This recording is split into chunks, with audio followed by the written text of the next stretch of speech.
Neste episódio, vamos falar sobre neurogestão, emoção, intuição e lógica. E o convidado de hoje é Álvaro Flores, engenheiro químico e mestre em engenharia pela Universidade Federal do Rio Grande do Sul. Também possui pós-graduação em marketing pela ISPM.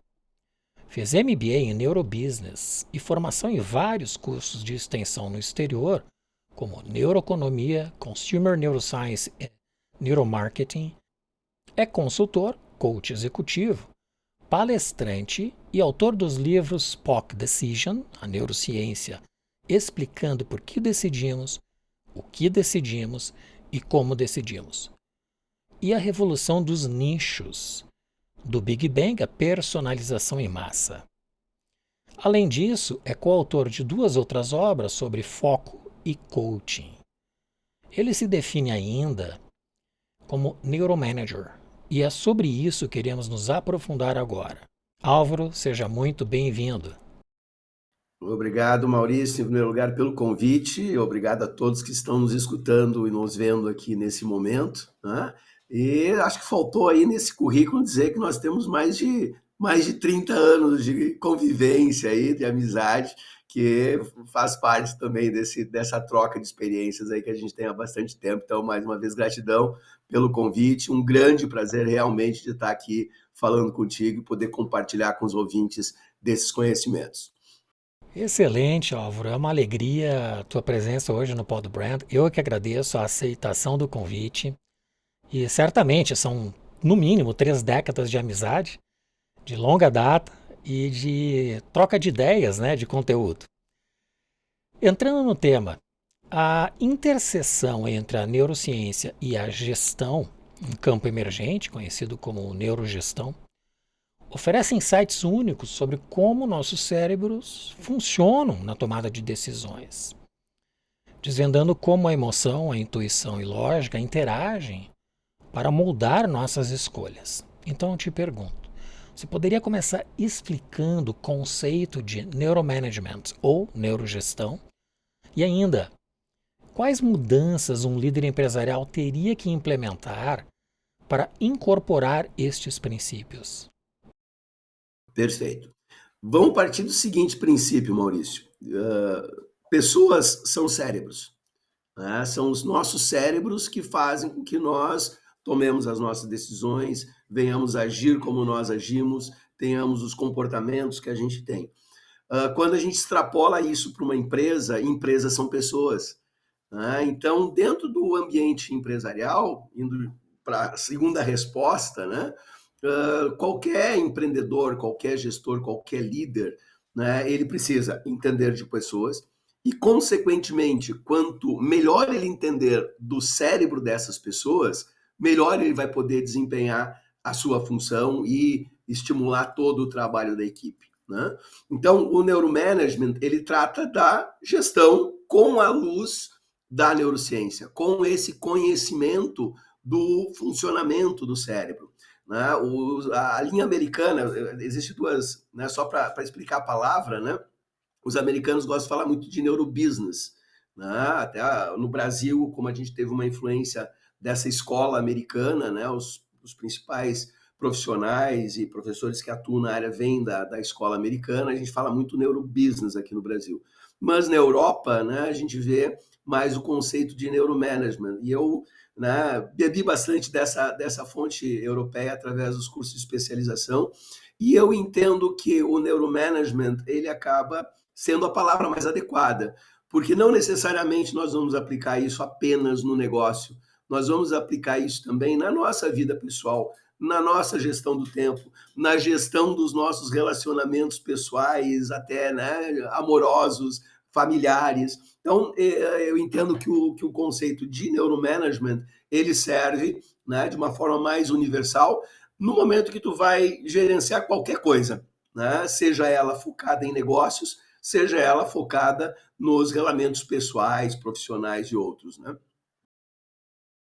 O impacto se dá em qualquer dimensão da nossa jornada, né?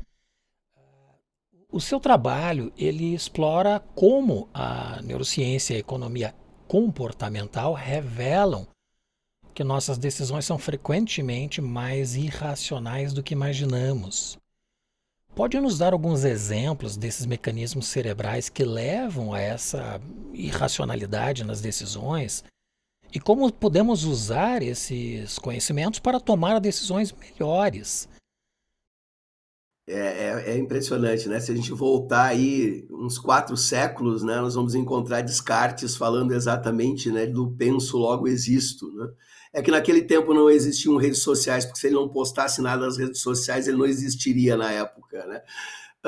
Mas exatamente a evolução do entendimento, do funcionamento do nosso cérebro demonstra exatamente isso, né? A economia comportamental, como tu mesmo citaste, é uma disciplina relativamente nova, ela começa aí a tomar corpo efetivamente nas últimas décadas do século passado, então não tem 50 anos, vamos dizer 40, 50 anos no máximo, que a gente vem vendo os economistas, né, utilizarem-se dos conhecimentos do cérebro, da psicologia, do comportamento humano para trazer isso para o processo de tomar decisões. Então a gente fala de neuroeconomia ou economia comportamental, que está intimamente ligada com esse processo de tomada de decisões econômicas.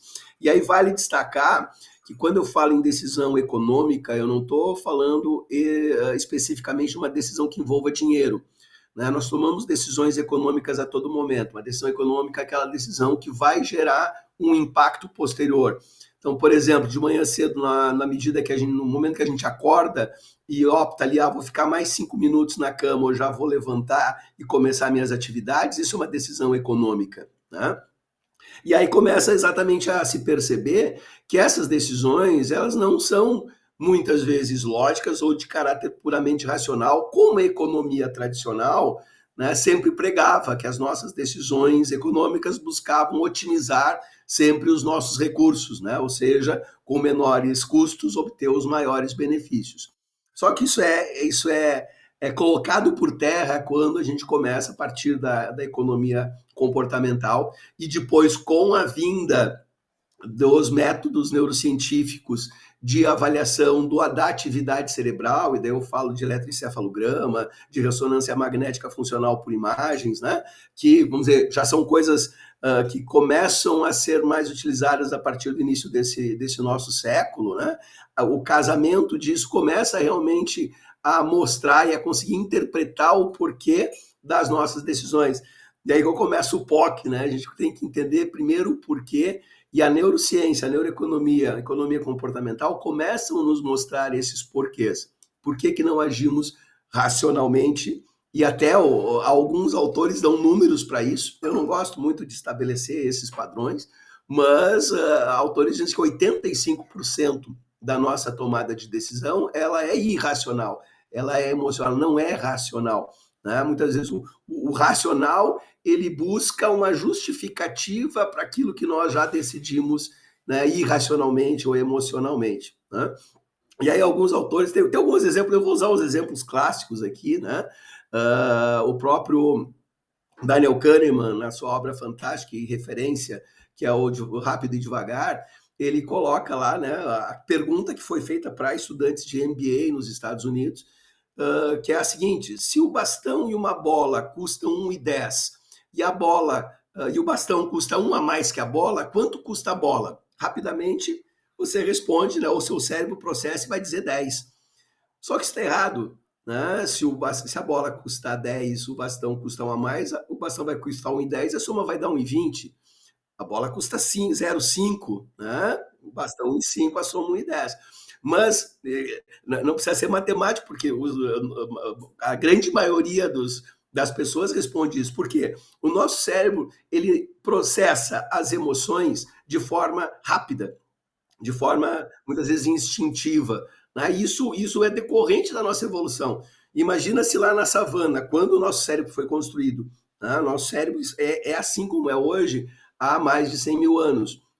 Né? E em função disso, lá na savana, imagina se o nosso antepassado tivesse, ao ver a savana se mexendo lá, pensasse: o que será que aquilo? Vou chegar mais perto para ver se é uma presa ou se pode ser uma caça, e já tinha sido comido pelo leão, né?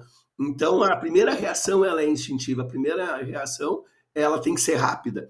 né? E para processar esses pensamentos mais lógicos, mais analíticos, né, fazer cálculos, o nosso cérebro ele demanda mais tempo, ele demanda processamento nas áreas corticais, né, nas áreas mais evoluídas, que são mais lentas, né?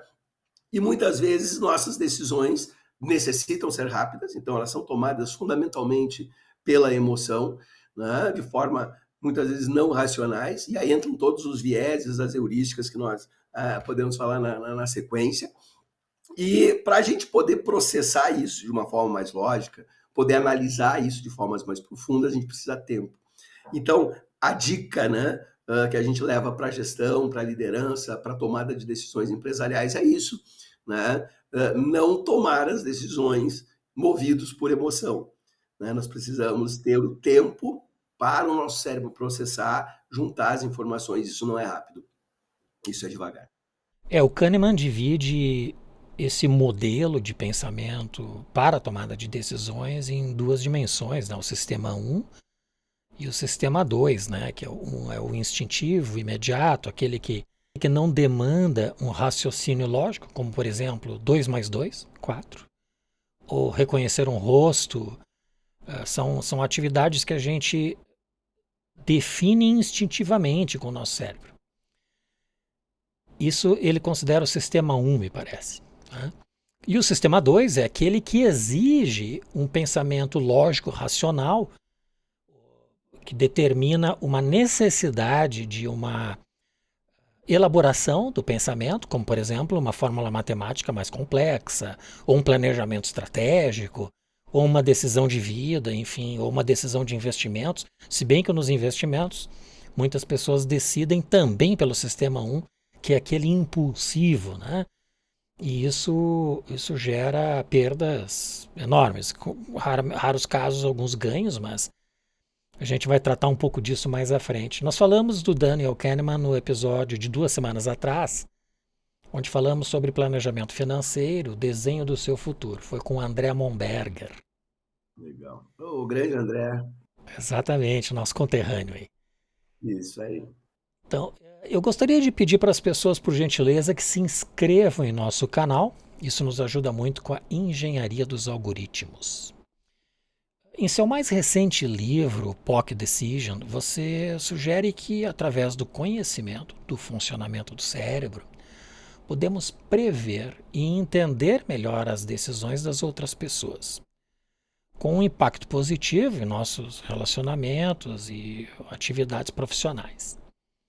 Você poderia compartilhar algumas estratégias ou insights práticos que os líderes empresariais ou gestores podem aplicar os princípios da neurociência em suas práticas de gestão e liderança? Perfeitamente. Até, Maurício, o conceito do POC, né, eu já trago de antes, né, da neurociência. O Simon Sinek, né, tem lá o seu Golden Circle, onde ele já coloca, né, comece pelo porquê. Só que eu discordo dele na sequência, né? Ele fala o porquê, o como e o o quê, e eu entendo que na aplicação, né, nós temos primeiro o porquê, depois o quê, depois o como, né?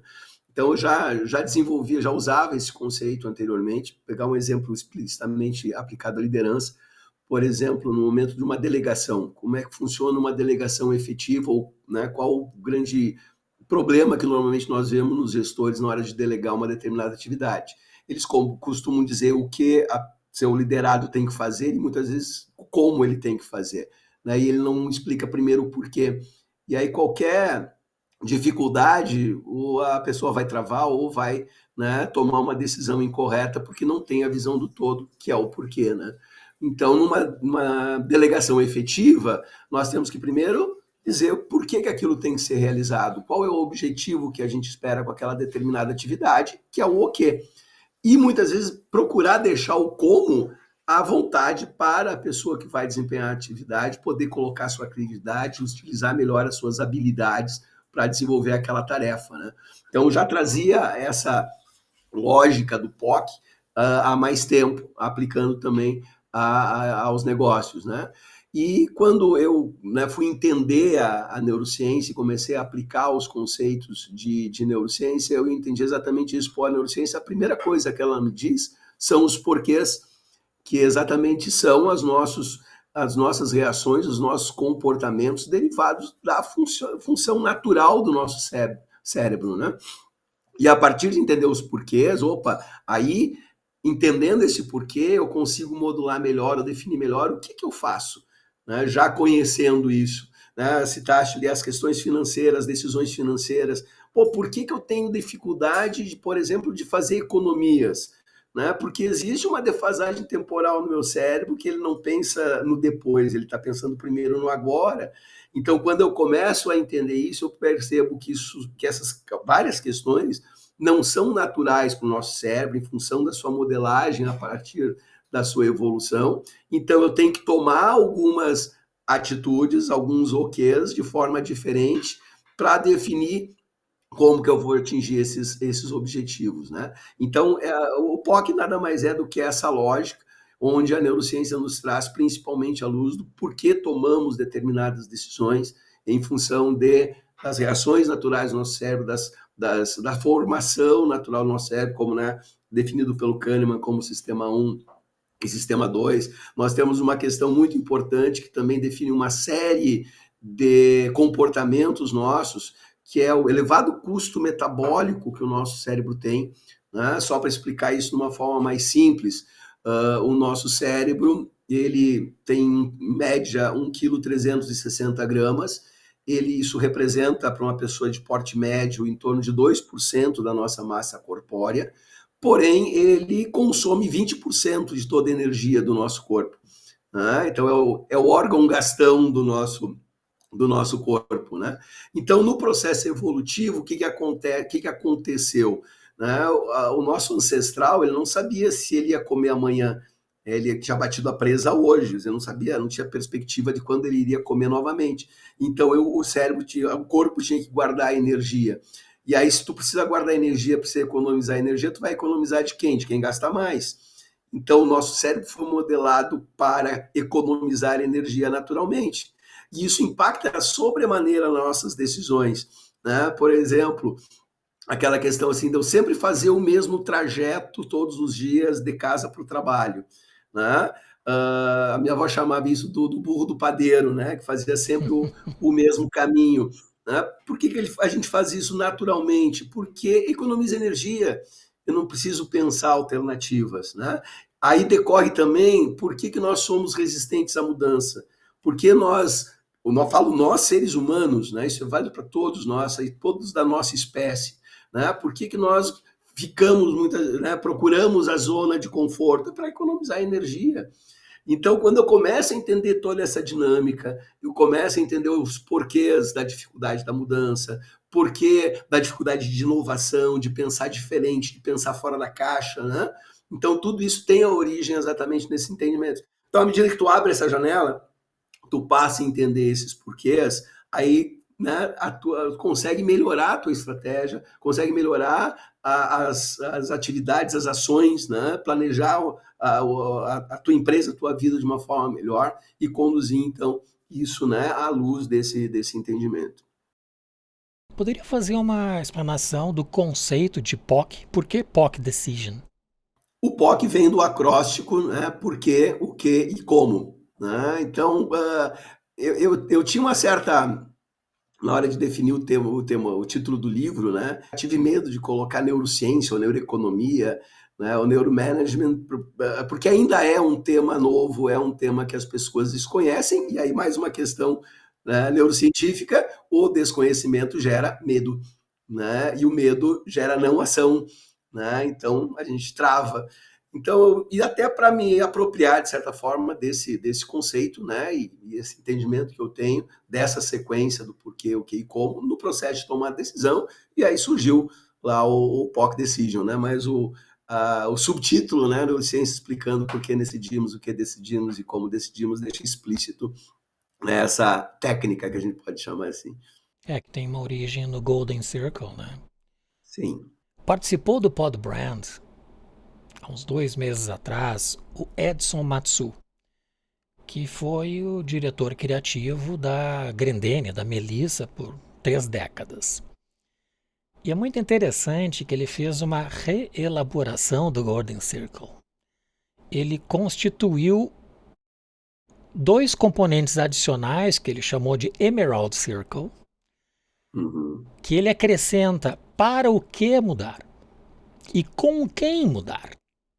Esse Emerald Circle está no episódio do Podbrand, eu recomendo a todos que assistam, é muito interessante a abordagem que ele fez em relação a isso.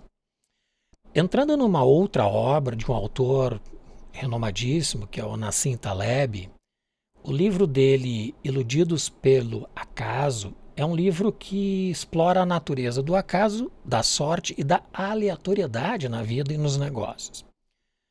O livro propõe que muitos eventos são muito mais aleatórios do que pensamos e o autor critica como as pessoas tendem a encontrar padrões onde não existem.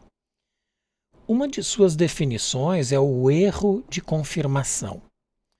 Este é um viés cognitivo que faz com que prestemos mais atenção às informações que confirmam nossas crenças existentes. Ignoramos ou minimizamos as informações que contradizem. Então, como a neurogestão ou neuromanagement pode ajudar a identificar e mitigar este viés em ambientes de negócios? Exatamente. É um viés cognitivo, né? Sim, o nosso cérebro ele gosta de padrões, né? De novo, porque isso cria uma menor demanda, né, energética a relacionar com aquilo que já conhecemos. O nosso próprio conhecimento, a nossa própria construção. Né? E aí, deixa eu fazer um parênteses rapidamente aqui.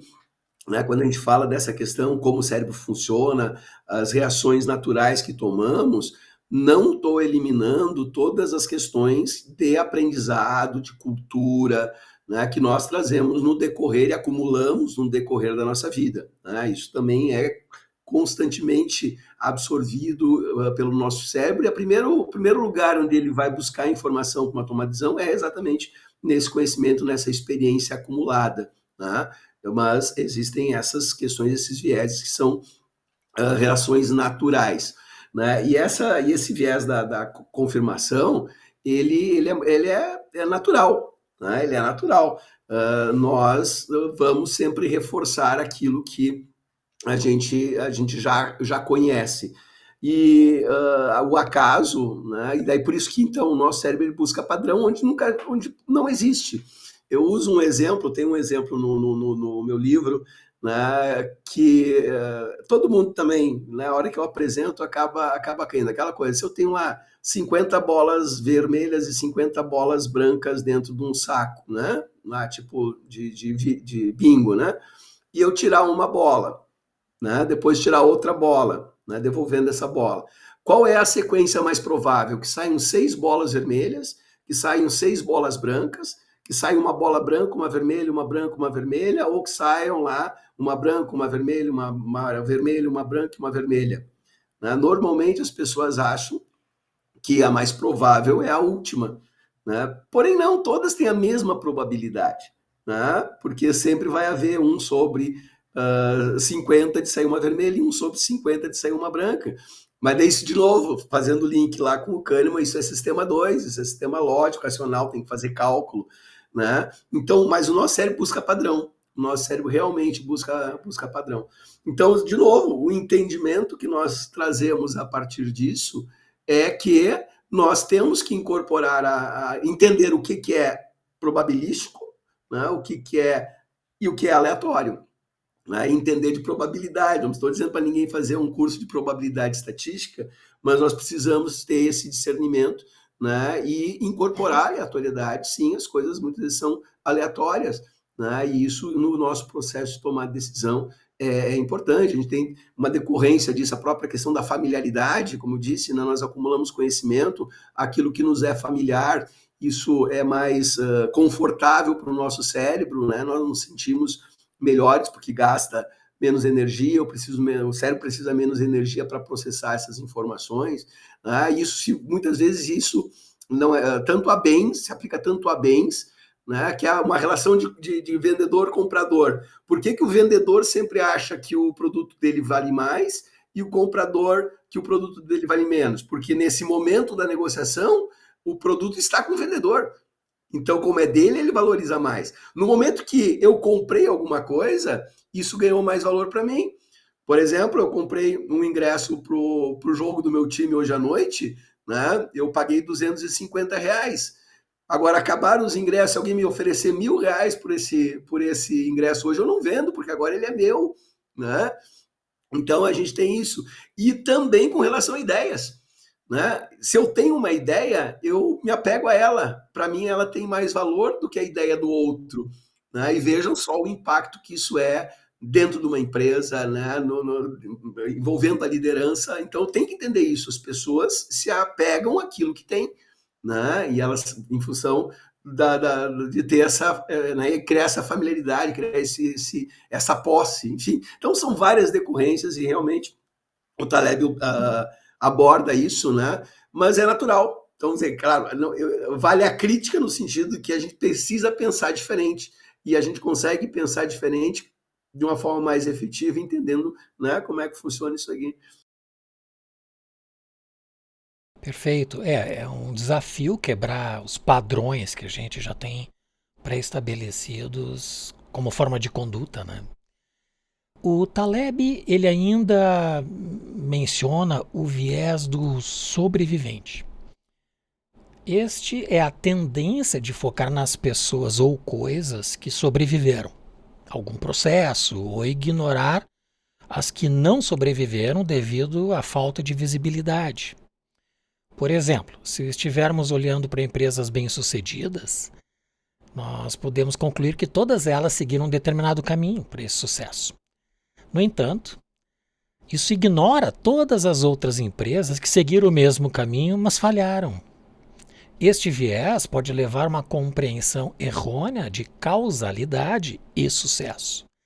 Em outras palavras, subestimamos o papel do acaso na sobrevivência e superestimamos o papel da habilidade e da estratégia.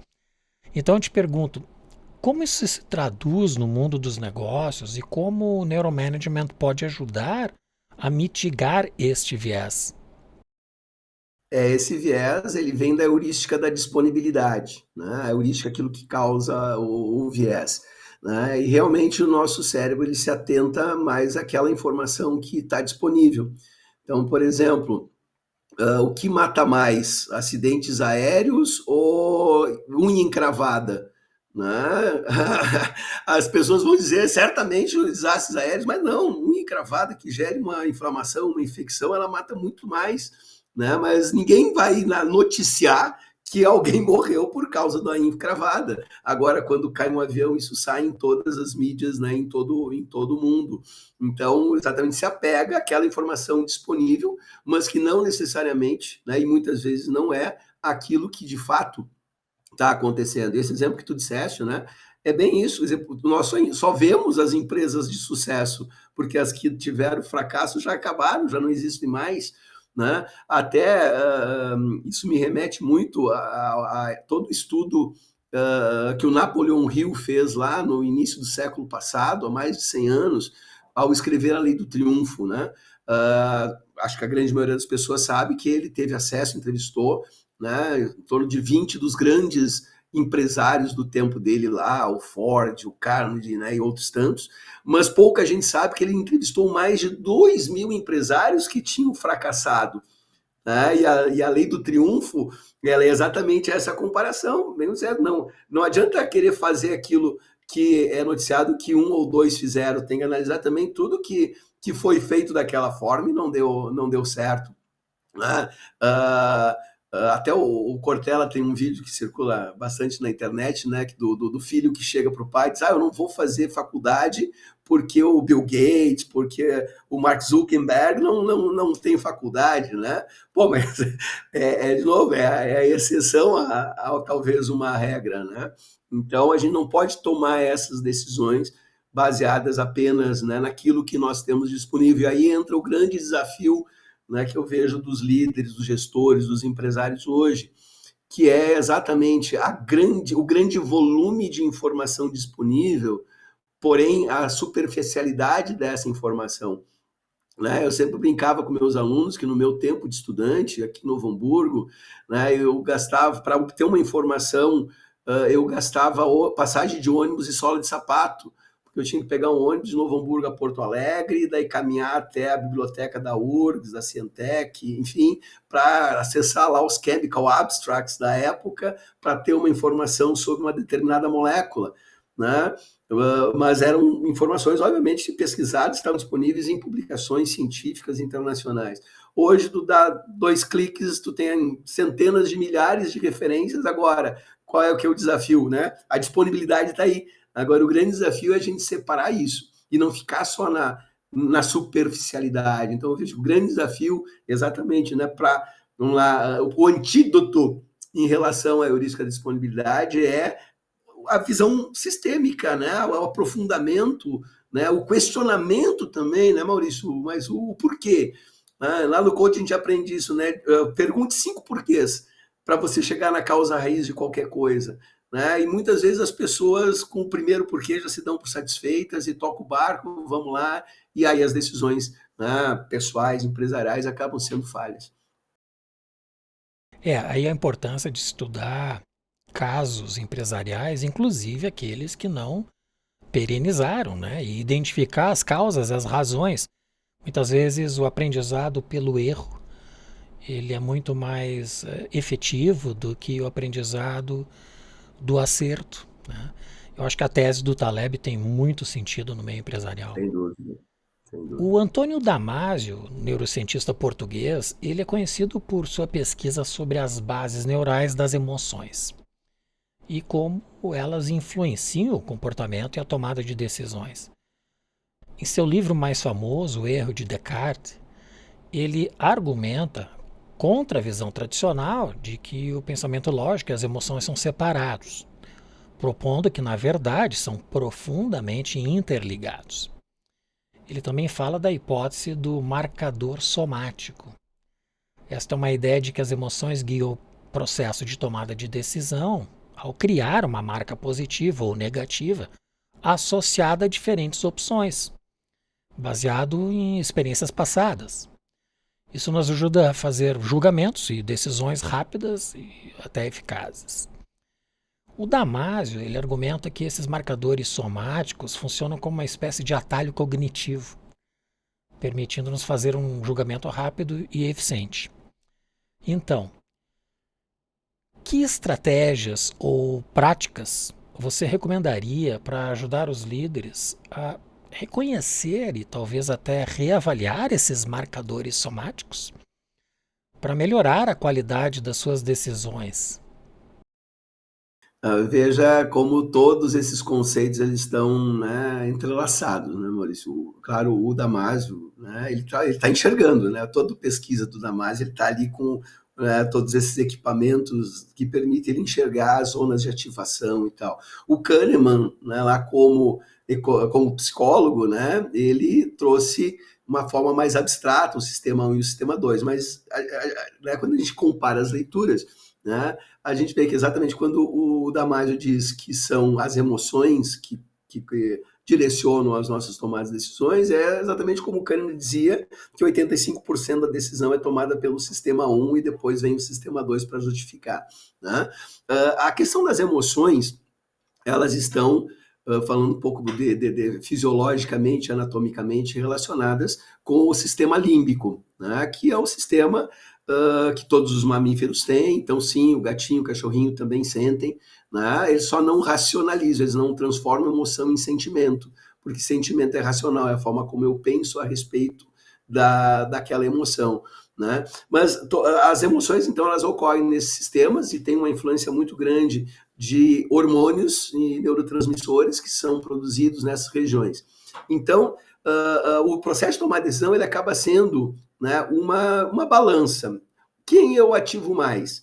Aquelas regiões que que me dão prazer, que geram dopamina, né, ou aquelas regiões que me geram atenção ou medo, né, que é a aversão ao risco que nós temos.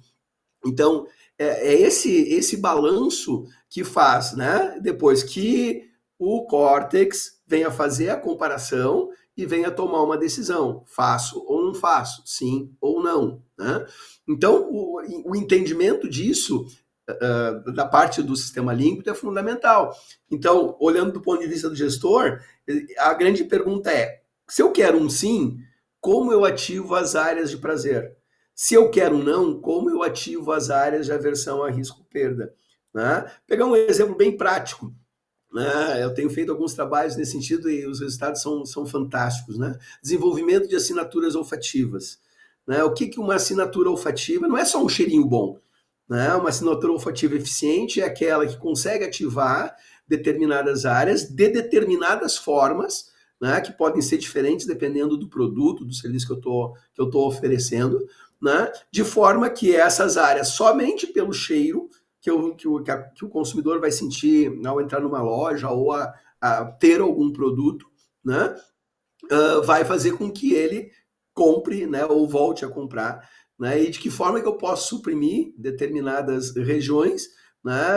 Por exemplo, dando mais confiança, dando mais conhecimento para reduzir aquele medo fruto de um desconhecimento, por exemplo, de uma falta de familiaridade. Então, exatamente, o entendimento dessa balança, né, de prazer e perda, né, que é o que né, é uma forma de traduzir os marcadores somáticos do Damasio, é fundamental, né, para os profissionais de marketing, para os profissionais de venda, para os líderes dentro das suas empresas e equipes, né? Já que tu mencionaste da memória olfativa, existem duas marcas que eu considero muito que utilizam bem essa estratégia. Uma é a Osklen, marca de moda, que tem uma característica muito própria ao entrar nas suas lojas, o que torna uma experiência sempre agradável e a memória daquela essência, ela é maior do que do próprio produto que eu tenha visto, por exemplo. E outro caso é da própria Starbucks, que vende um café caríssimo, de qualidade média, vamos chamar assim, mas que torna o ambiente agradável, porque o aroma do café, ele é permanente até antes da porta, né? A gente já tem um convite, né, dessa característica do aroma aplicado pela Starbucks. Há 10 episódios atrás, nós estamos no episódio 49, então no episódio 39, eu tive como convidado o Dr. Alisson Muotri. Ele é professor da Universidade da Califórnia, em San Diego, e lidera o laboratório com o seu próprio nome do maior estudo de desenvolvimento de minicérebros atualmente no mundo. Tanto é que ele já encaminhou, acredito que alguns meses atrás, para um experimento na estação espacial através da SpaceX, parte desse material, e está previsto para que em novembro do ano que vem ele próprio irá ao espaço, passar 10 dias na Estação Espacial Internacional para fazer os estudos mais apropriados que resultam ou pretendem resultar numa descoberta daquilo que impacta o cérebro dos astronautas, e isso é um caminho para identificar de que forma as pessoas poderão fazer viagens mais longas, né, no espaço. Mas o estudo dele, especificamente, foca nas doenças mais complexas neurológicas, como autismo, especialmente, o Alzheimer e a mesma demência. E eu acabei tendo a oportunidade, em 2017, de visitá-lo no laboratório em San Diego. E é incrível que já naquela época eles já estavam testando os minicérebros, que são microscópicos, interagindo com um mini robô, onde o robô ele teve movimentos aleatórios provocados pelas sinapses elétricas deste minicérebro. Então ele teve um movimento randômico, eles não sabem a causa do movimento, por que a decisão daquele movimento, mas esse movimento surgiu daquele minicérebro, que teve o seu desenvolvimento autônomo a partir de 2 semanas. Lógico, com a aplicação de aminoácidos e os outros componentes necessários. Tudo isso baseado na tese do médico cientista colega dele, japonês, que inclusive ganhou o prêmio Nobel sobre este tema, que é a utilização de uma célula para, através de alteração de 4 genes dessa célula, transformá-la em qualquer outro órgão do nosso corpo.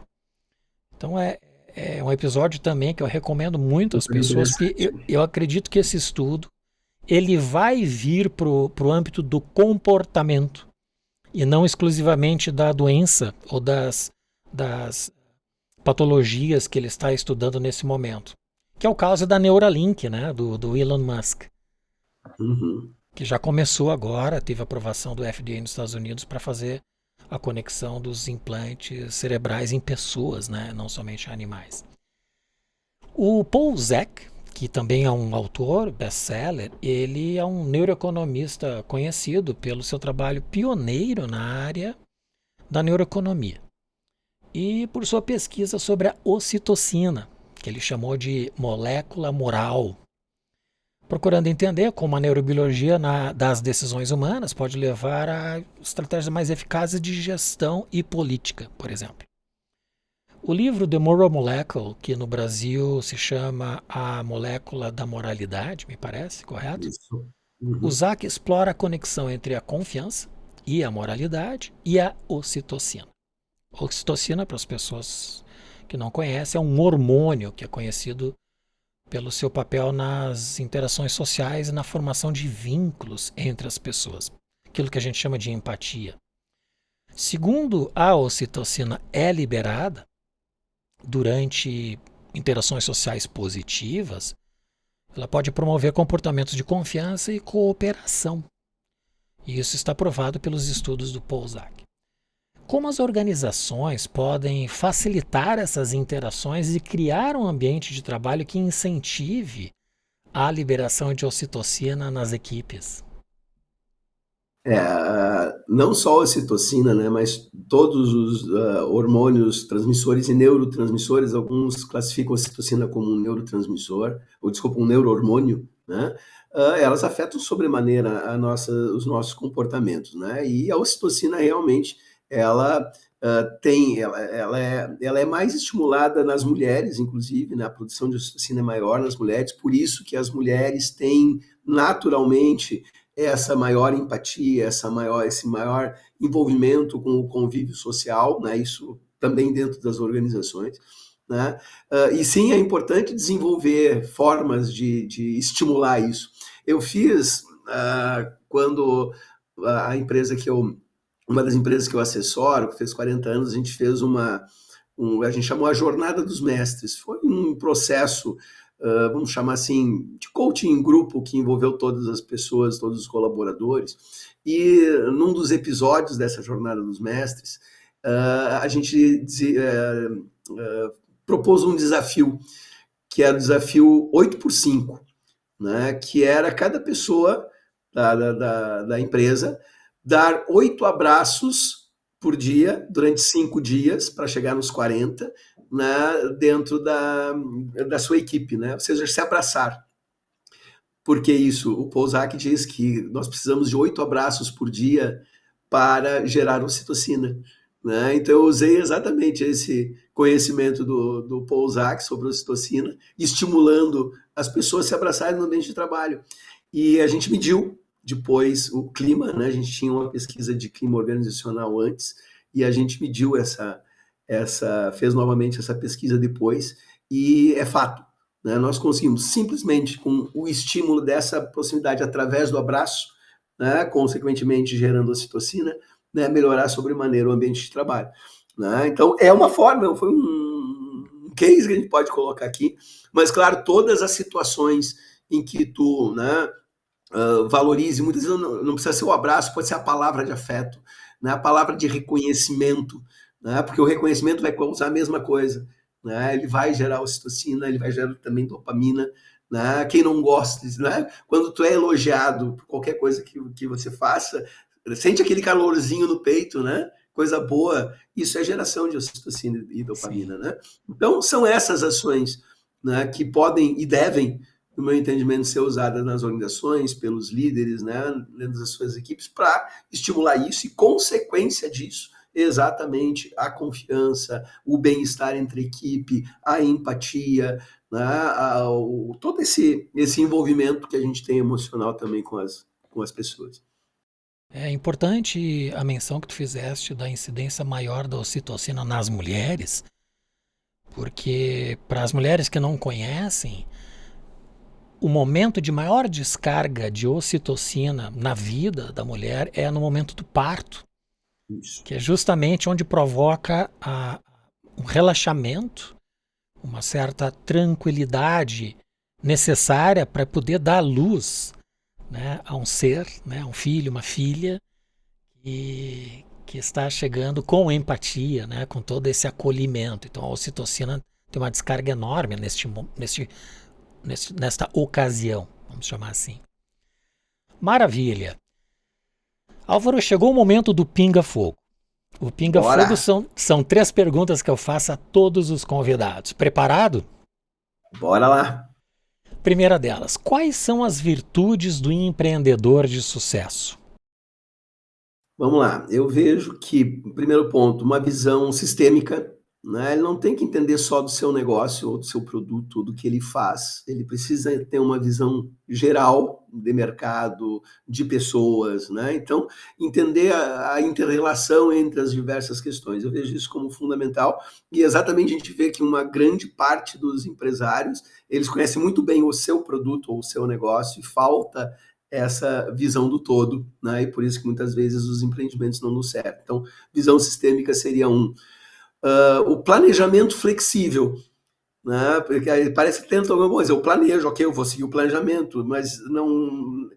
Ele precisa ser flexível, né? Então, planejamento e flexibilidade, que podem parecer coisas antagônicas, eu vejo que depois que eu chamo planejamento flexível, é também uma capacidade importante do empreendedor, que sim, precisa planejar, precisa olhar o longo prazo, seja quão longo ele for, né? Lá no nosso tempo de início de consultoria, né, Maurício, a gente fazia planejamento talvez de 10 anos, 5 anos, né? Hoje a gente faz planejamento de 6 meses, né? Tem só o horizonte temporal que muda, mas eu preciso ter o planejamento e ao mesmo tempo tem que ter a flexibilidade como empresário, como empreendedor, para, em função do que acontece e cada vez mais rapidamente acontece no meu entorno, no meio externo, eu poder ajustar isso. Então, o planejamento flexível é uma virtude importante que eu vejo nos empreendedores, né?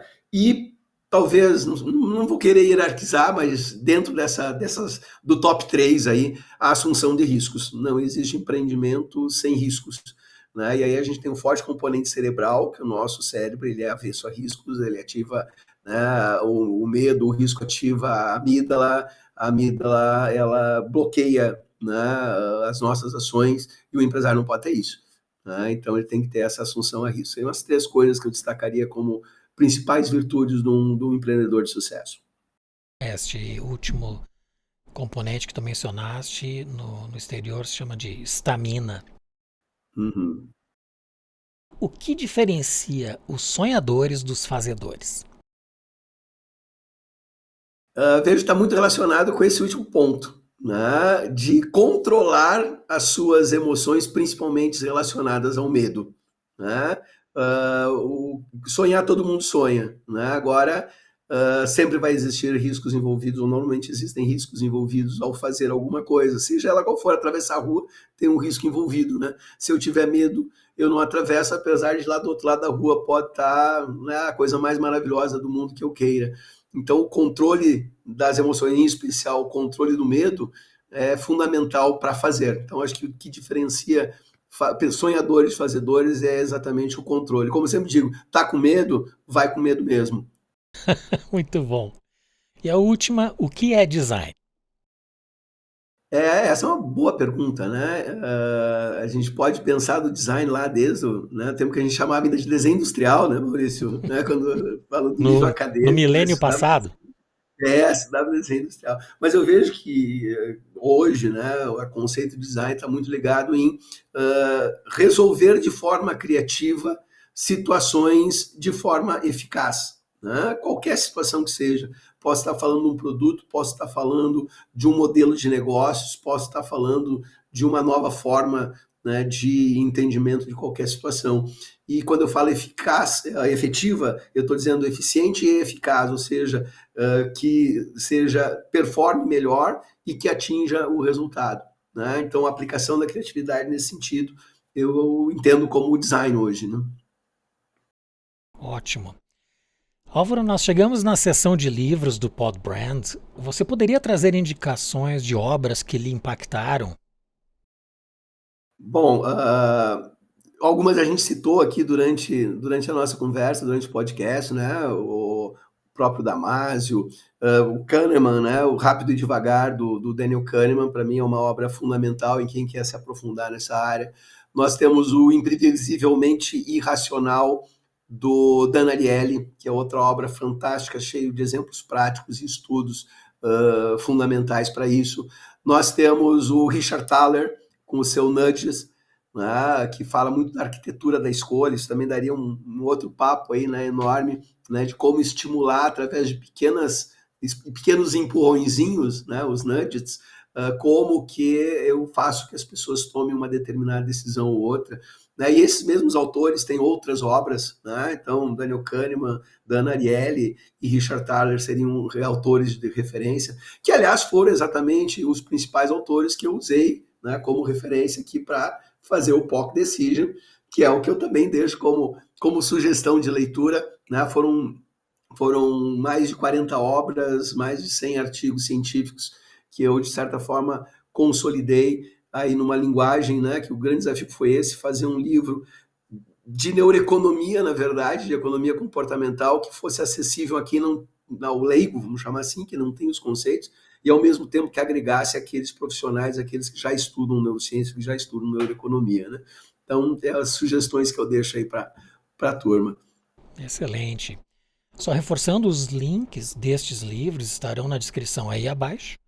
E se desejarem conhecer os livros indicados por todos os convidados, visite o nosso site podbrand.design. É uma curadoria com mais de 180 recomendações que está na página Livros. Eu tenho ainda a pergunta da nossa convidada da semana passada, que é a Denise Remor. Ela é empreendedora e presidente da Magnetron, que é uma empresa do setor de componentes eletrônicos para motocicletas com sede no Paraná. A Denise Remor pergunta: qual é o seu papel nessa jornada? Qual é o seu propósito de vida? Essa é uma pergunta fundamental, acho, para todas as pessoas, né? E quando eu digo assim, são 2 dias importantes da vida da gente, quando a gente nasce e quando a gente entende o porquê, né? Que é exatamente o nosso propósito. E eu lembro muito, muito claramente quando eu defini o meu propósito, eu identifiquei, na verdade, o meu propósito. Isso aconteceu em 2011, né? Quando eu já atuava há mais de 10 anos como consultor empresarial e já tinha talvez definido mais de 100 missão, visão e valores de empresas, né, auxiliar desses processos. E um dia, numa praia, né, passando férias, eu me questionei, tá aí, qual é que é a minha missão, né? Qual o meu propósito? E naquele dia, em dezembro de 2011, eu escrevi, e ele continua até hoje, né, no meu mural, todos os dias eu visualizo, que é exatamente buscar, né, o aprimoramento, o crescimento e a aplicação do conhecimento de forma a poder compartilhar esse conhecimento com o maior número possível de pessoas e organizações. Né? E até, Maurício, te agradeço mais uma vez por esse convite, por estar presente aqui, porque dessa forma, né, tendo passado essa hora quase aí conversando e transmitindo esse conhecimento, tu está me ajudando a alcançar, a cumprir o meu propósito, a minha missão de vida. Gratidão. E fico muito feliz de tu ter expressado esse sentimento, né? E quão importante é o valor de ter isso bem estabelecido para a vida da gente. A gente Certamente, acaba certamente. decidindo melhor o que não fazer. Exato, ele é o ponto de partida para tomar decisões, né? Se está alinhado com o meu em vários momentos da minha vida, acredito na tua também, né? Quando tu tem que tomar uma decisão, ela é balizada por isso. Vem cá, essa decisão vai ao encontro do meu propósito? Se vai, sim. Se não vai, velho, esquece e parte para outra. É. E por último, qual pergunta você gostaria que fosse respondida por nosso próximo convidado, independente de quem seja? Não, legal, esse é um desafio, mas vou compartilhar uma pergunta que eu venho me fazendo e eu vou assistir o próximo podcast com certeza para ver qual é que vai ser a resposta do convidado teu aí para essa pergunta, que é a seguinte: como você vê a sua atividade profissional daqui a 30 anos? Vamos baixar, pode ser 20, tá? Porque as coisas Melhor, estão, melhor. né, É. obscuras ainda com relação ao futuro. Vamos deixar por 20, vamos fazer um desconto. Vamos fazer um desconto. Como é que vai ser a sua atividade profissional daqui a 20 anos? Tá, para mim entender um pouco melhor, a atividade que a pessoa irá exercer ou a atividade que ela está hoje? A atividade que ela desempenha hoje, como é essa Tá. atividade, como ela vê Certo. essa atividade, daqui a pouco ela vê que não vai ter mais, vai acabar Sim, ou vai sim. mudar para que lado, né? De que forma, como vai ser impactada por tudo isso que a gente está vivendo e vai viver nos próximos Certo. anos. Aí. Perfeito, perfeito. Será feita nosso próximo convidado na semana que vem. Álvaro, chegamos ao final. Quero te agradecer demais a participação hoje no Pod Brand, uma alegria imensa rever o amigo depois de tanto Da tempo. mesma forma, E em especial pelo conteúdo que tu trouxe pra gente hoje, tenho certeza, um dos melhores episódios que a gente teve ao longo dessa jornada. Ele coloca elementos práticos para que empresários já maduros na sua atividade possam rever a sua forma de pensar e, sobretudo, ajudar a sua equipe a elaborar melhor a sua gestão a partir do olhar do neuromanagement. Muito obrigado de coração, meu amigo. eu que agradeço, amigo. Um grande abraço. Abração. Este e os demais episódios do Pod Brand estão nas plataformas YouTube, Rumble, Apple Podcast, Deezer, Google Podcasts, Amazon Music e Spotify. Visite o nosso site podbrand.design. Teremos sempre a programação atualizada e links dos livros como estes que o Álvaro nos indicou. Compartilhe com as pessoas que curtem o conhecimento e se inscreva em nosso canal. Agradeço muito a presença do meu grande amigo Álvaro Flores e em especial você que nos acompanha. Nos vemos no próximo episódio do Pod Brand, o podcast do design.